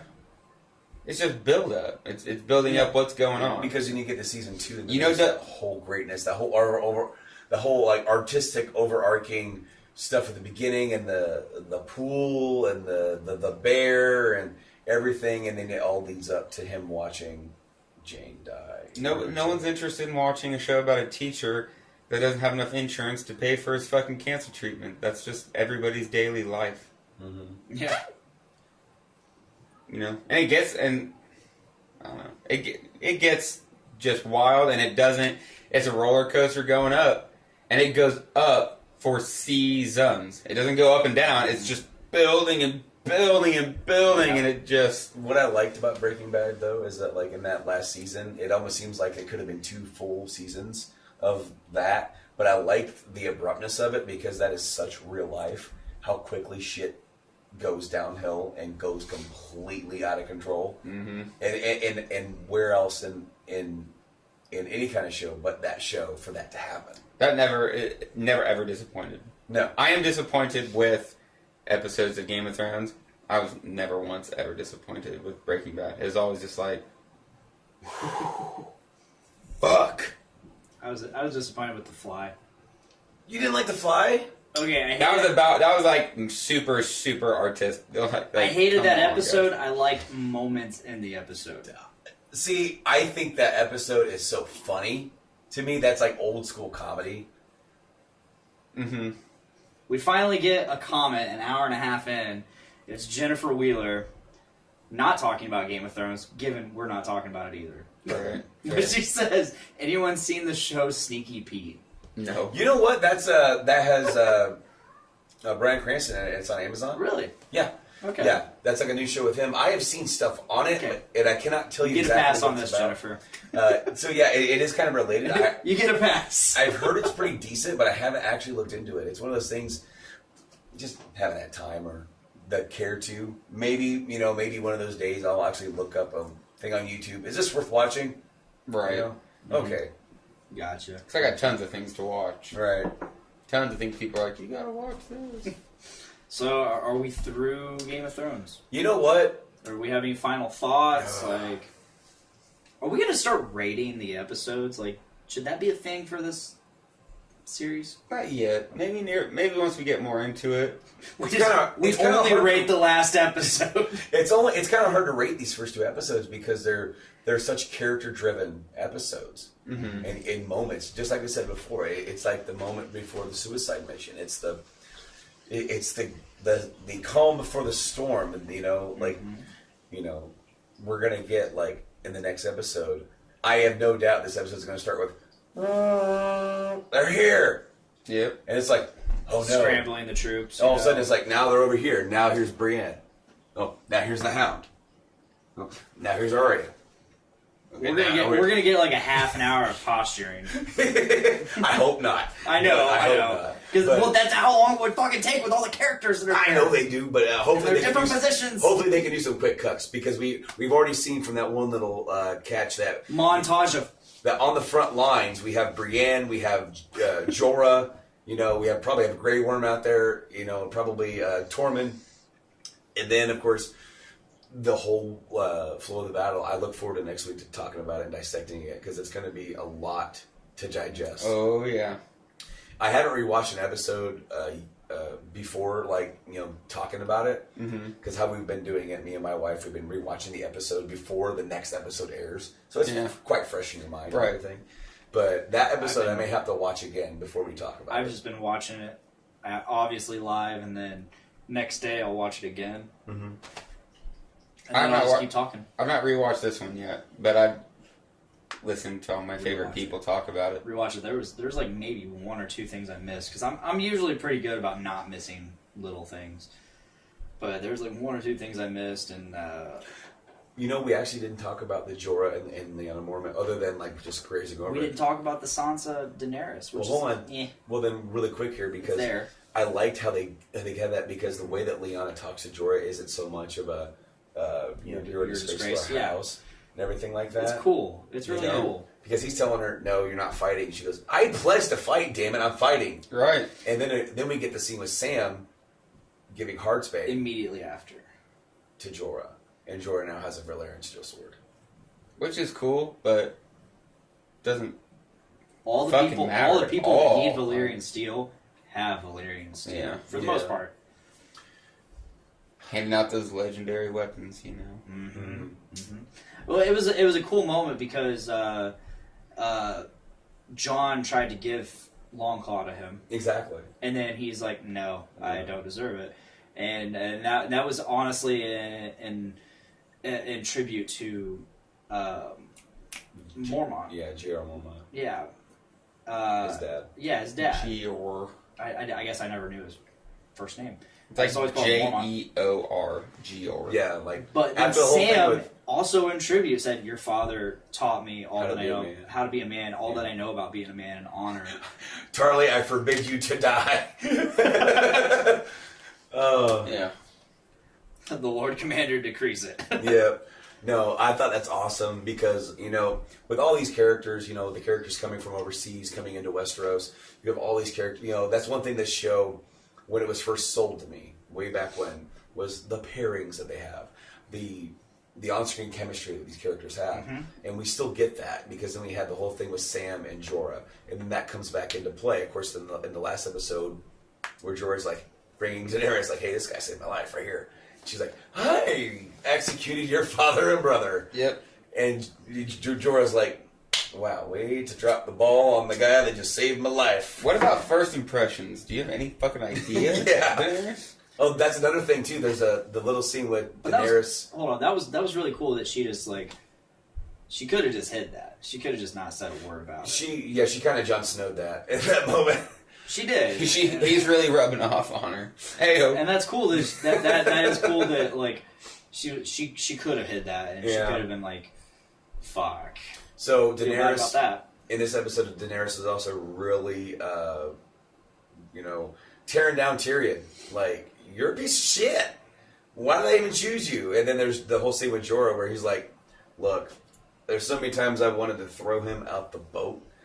He wouldn't shut up, but he's a smart guy. but he's alright. And then she kind of says, "Hey, bro, I'm sorry.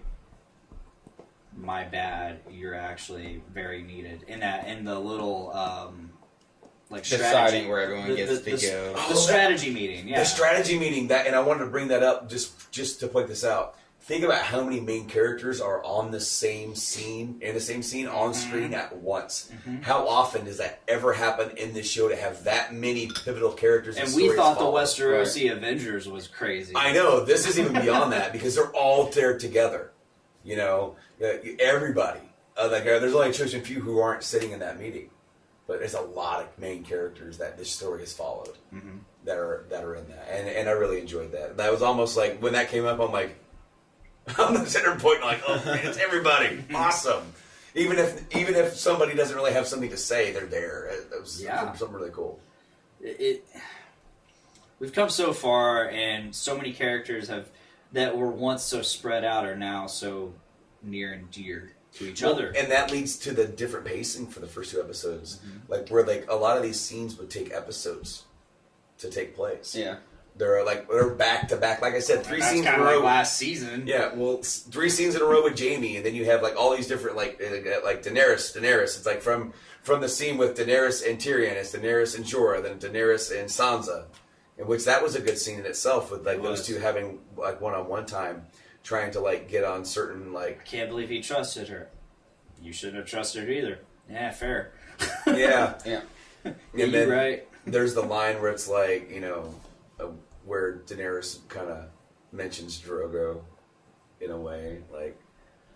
Taller. Used to have a real beefy guy. Yeah, he ripped his tongue out for me.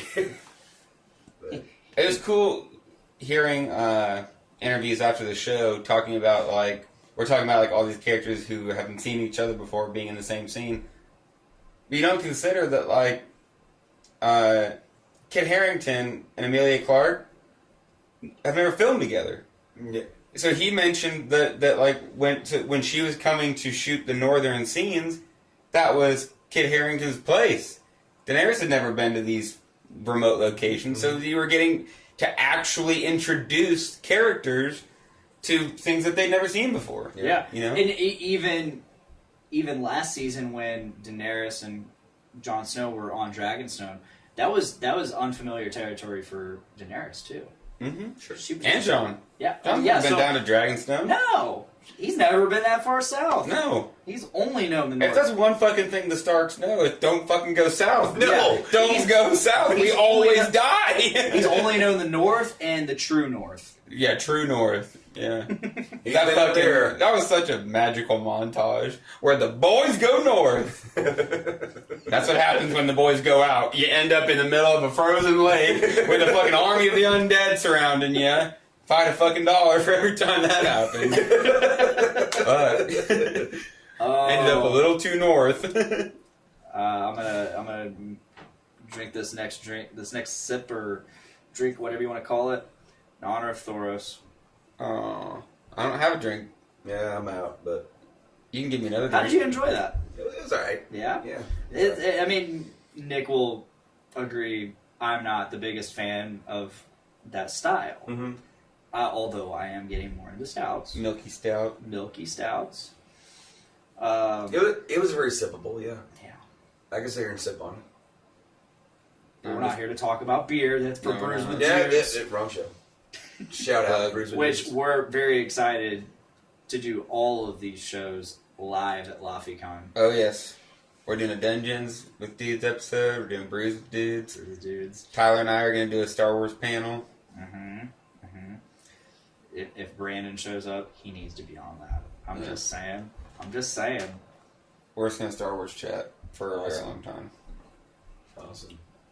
Yeah, LifeCon's this weekend for the live listeners. So, Check it out, Saturday and Sunday. It's like, what, $5 to get in? yep. A couple of us are dressing up. That's not bad at all.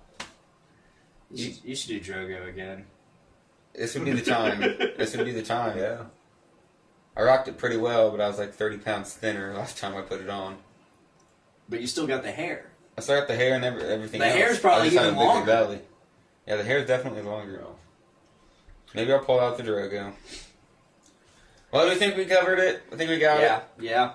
Alright. Definitely looking forward to next week. Yep, it's only Sure. Me too. a couple days away now. I want to just say, like, I think it's. I was thinking about this a couple minutes ago.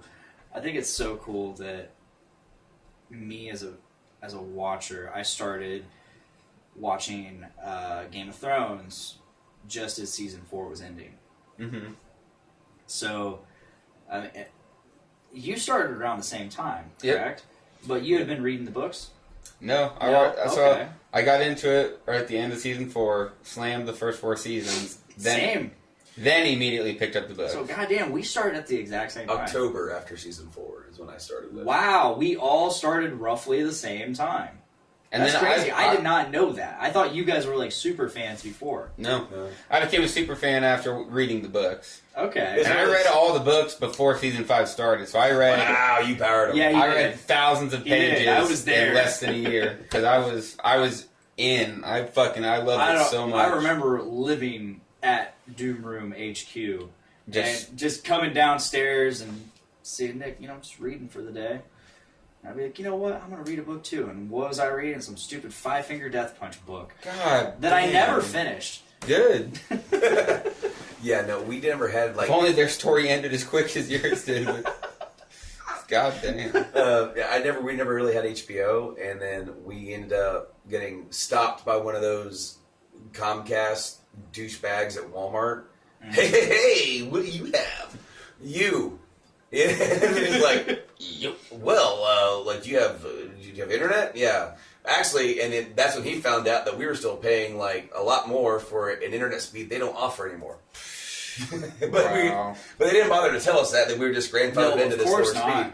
But because of that, he got us all set up with like, it was like, well, we can have this deal, and then for 2 years you have this price, and for a full year you have free HBO. He goes, that is my gift to you since you guys went so long and you guys didn't know.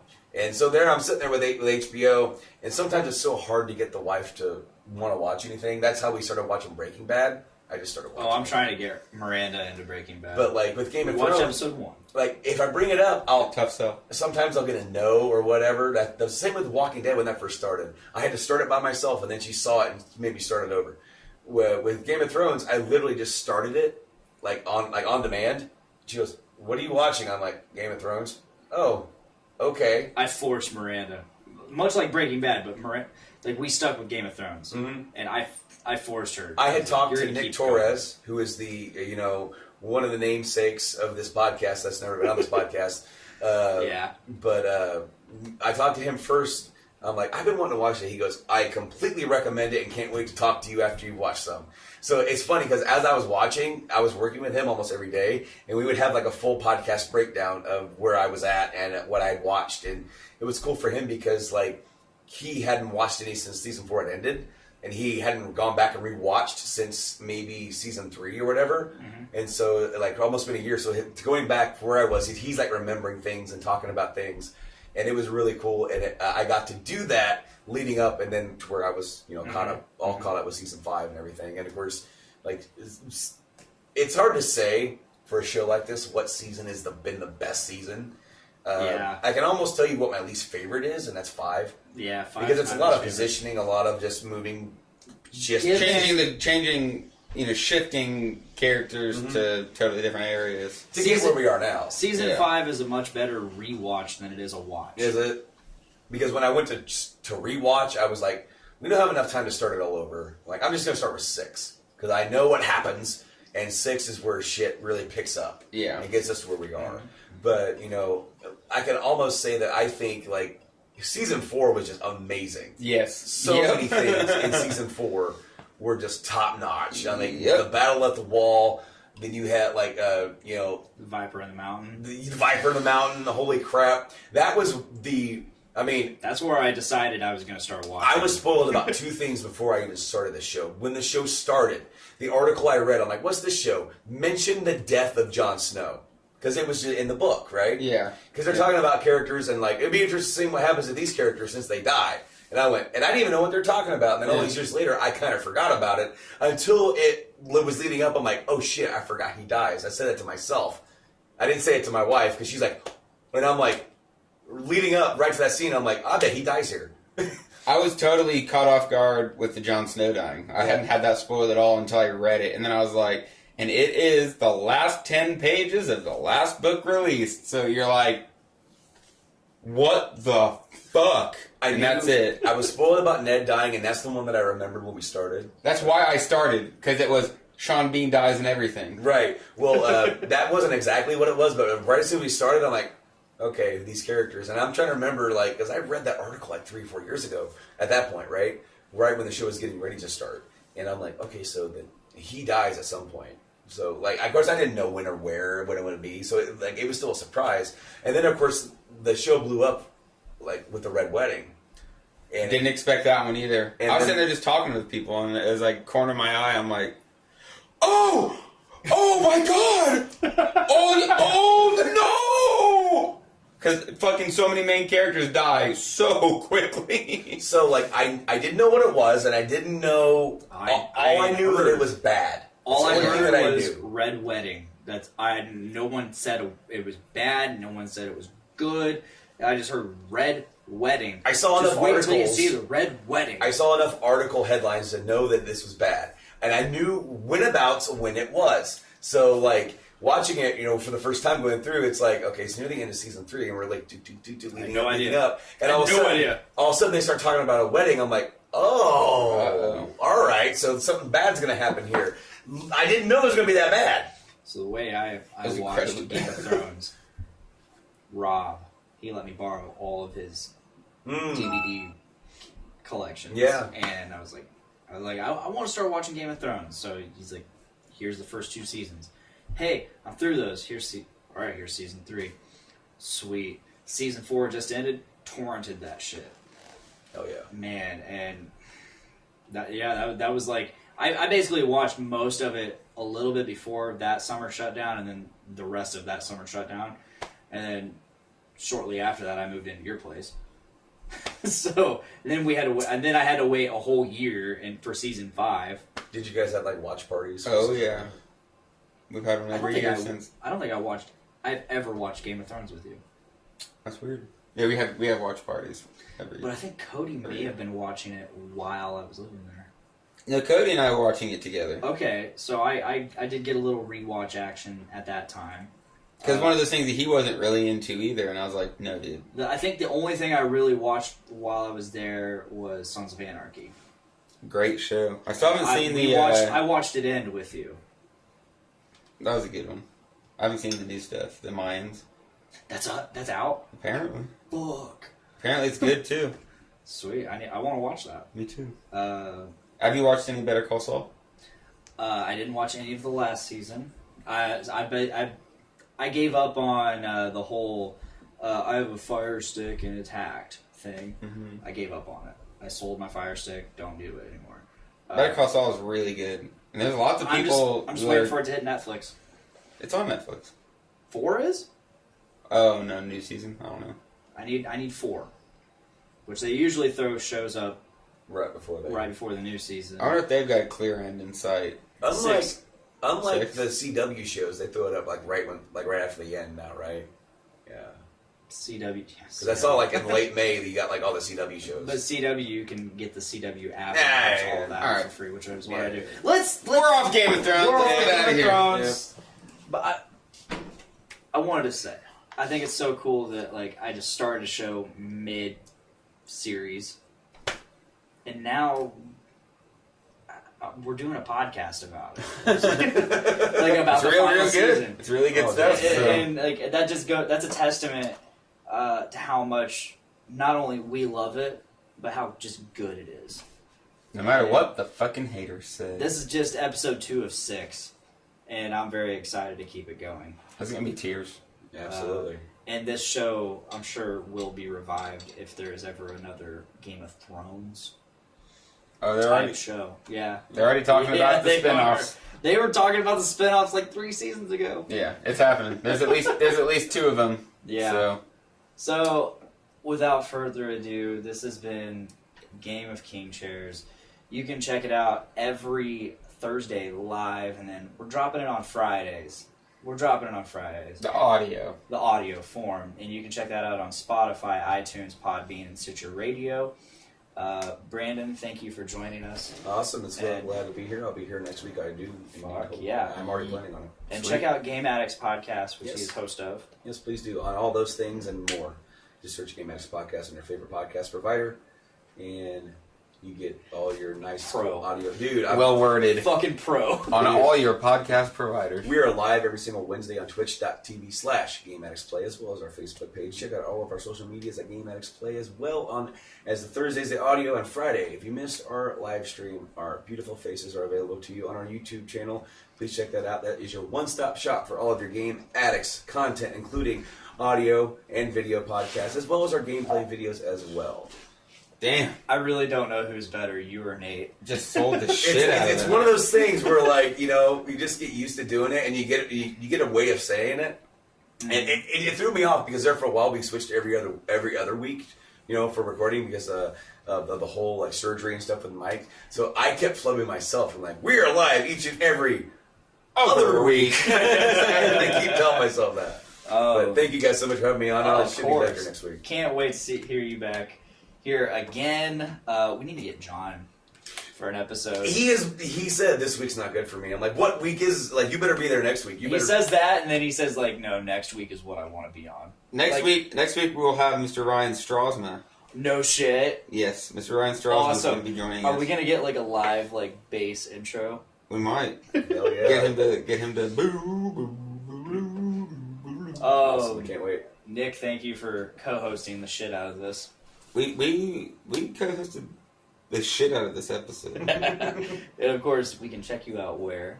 All over the place. We're on the Journey into Comics Network for Brews with Dudes, Dungeons with Dudes.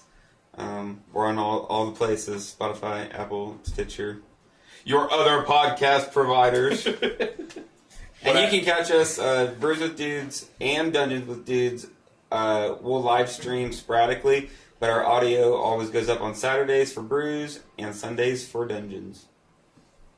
And of course, you can check out Podcastrophe every Tuesday live on Facebook, Twitch, and YouTube, and in audio form on Thursdays on Spotify, iTunes, Stitcher Radio, and Podbean on the Podcastrophe feed. And then, of course, you got the Journey into Comics feed, which that's a ton of shows, amazing shows. So What did I does Nick's say? shows. A cavalcade of eclectic podcasts. Ooh, That. that is us. And we're on Thursdays there too as well. But if you're hearing this right now, that means you're on the Podcastrophe feed.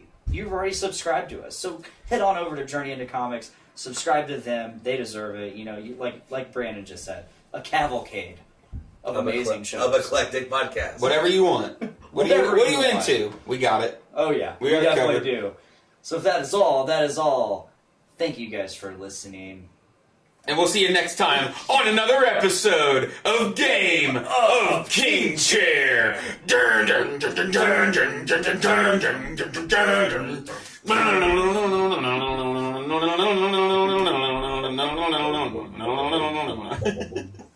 That's my trim picking.